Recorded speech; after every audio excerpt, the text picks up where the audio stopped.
Hey guys, what's up? Welcome back to Successful Gamers. In this video, we're going to cover 5 supercars that fans want to see in GTA 6. Number 1, Italy GTB Custom.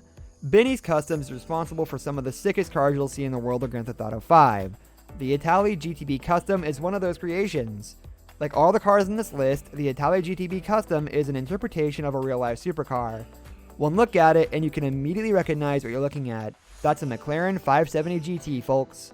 Unfortunately, the Italy GTB Custom can't quite approach the 200 miles per hour top speed of the 562 horsepower 570 GT. Still, it's one of the fastest cars in Grand Theft Auto 5 thanks to a top speed of 130 miles per hour.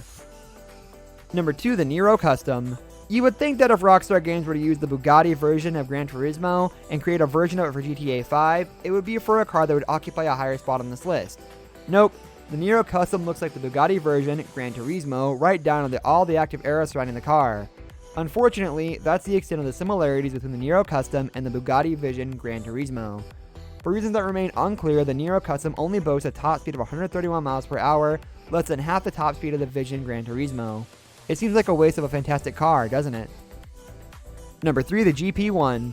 Notice those side strakes? It's one of the classiest looking cars in the game, but there's always a catch, as you might have already noticed at this point. The real McLaren F1 was powered by a 6.1 liter V12 engine that produced 618 horsepower and 479 pound-feet of torque. It can sprint from 0 to 60 miles per hour in just 3.2 seconds, and hit a top speed of 240 miles per hour without breaking a sweat. The F1 paved the way for a lot of today's supercars, and if you want to include the GP1 in the virtual gaming category of that list, you can do that. Be advised though, the GP1's top speed maxes out at 132 miles per hour.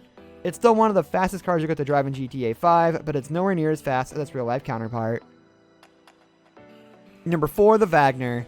I actually don't know where Rockstar comes up with these names, but I'm not too busted about not knowing. What's important is that cars like the Wagner are available in the game, and they look exactly like the cars they're based on. In the Wagner's case, it's easy to see the Aston Martin in its design because it looks exactly like the Valkyrie. The colors are different, but the proportions are nearly identical to the early prototype version of the Aston Martin hypercar, and that is where the similarities stray. The Wagner carries the same top speed as the GP1, so you're really picking hairs between the two. Fortunately, there is one other thing that the Valkyrie and the Wagner have in common. Both are ridiculously expensive. Proto race car, only a lot more down to earth in terms of visuals as well as the affordability, making it on par with a lot of other supercars in GTA Online, and is very difficult to oversteer without using the handbrake, making it a very easy to drive car at high speeds. However, I personally wouldn't use this car in races because said that by accident. On the road, the VAG features the usual characteristics of all the other supercars in the game, featuring great road holding. Number 5, X80 Proto. To be clear, the F80 is not associated in any form with Ferrari, but Raleigh based the design on the concept on Ferrari's Formula 1 race car right down to the V8 engine in the Curse system. As far as the X80 Proto is concerned, it's easy to spot the similarities between these two exotics. The sharp nose and the long aggressive rear is straight out of Raleigh's design playbook. Where the two cars differ is in power and performance. In keeping with Ferrari's identity of building some of the fastest and most powerful cars in the world, Raleigh's F80 has 1200 horsepower on tap. It can also sprint from 0 to 60 miles per hour in just 2.2 seconds.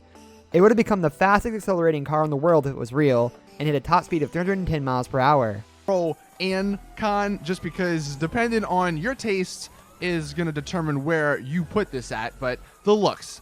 Some people may not like but the car itself isn't that much better than the T20. If anything, I would almost say for racing, the T20 is still superior. $27+ million for this car. Another negative is that it's not actually as overpowered as we thought. And I guess that's also a pro as well.